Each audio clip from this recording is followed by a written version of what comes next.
बुलढाणा विधानसभेत मतदार यादीचा महाघोळ पुराव्यांसह सादर करण्यात आलाय। शिवसेनेच्या राज्य प्रवक्त्या ॲडव्होकेट जयश्री शेळके यांनी बुलढाण्यात 7,500 दुबार मतदार असल्याचा आरोप केलाय। तर सागवनमधील एका घरात विविध जाती धर्माचे तब्बल 126 लोक राहत असल्याचं मतदार यादीत दिसून आलंय।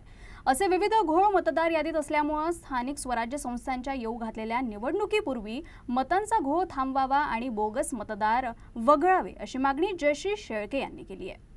22 बुलढाणा विधानसभा मतदारसंघामध्ये मी महाविकास आघाडीकडून शिवसेना उद्धव बाळासाहेब ठाकरे पक्षाच्या वतीने निवडणूक लढवली आणि 90,819 मतं मला मिळाली। अवघ्या 841 मतांनी मला पराभव स्वीकारावा लागला।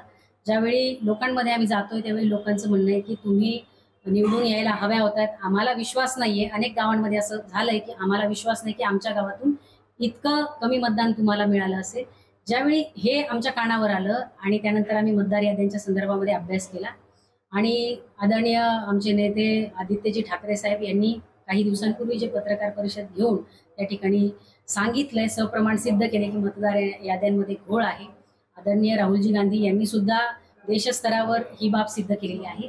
त्यावेळी बुलढाणा विधानसभा मतदारसंघामध्येही हा यादीतला घोळ आहे हे सिद्ध करायचं होतं आणि त्यासाठी जेव्हा मतदार यादीचा पूर्ण अभ्यास केला त्यावेळी असं लक्षात आलंय की बुलढाणा विधानसभा मतदारसंघामध्ये जवळपास मयत मतदारांची संख्या ही 5,291 आहे।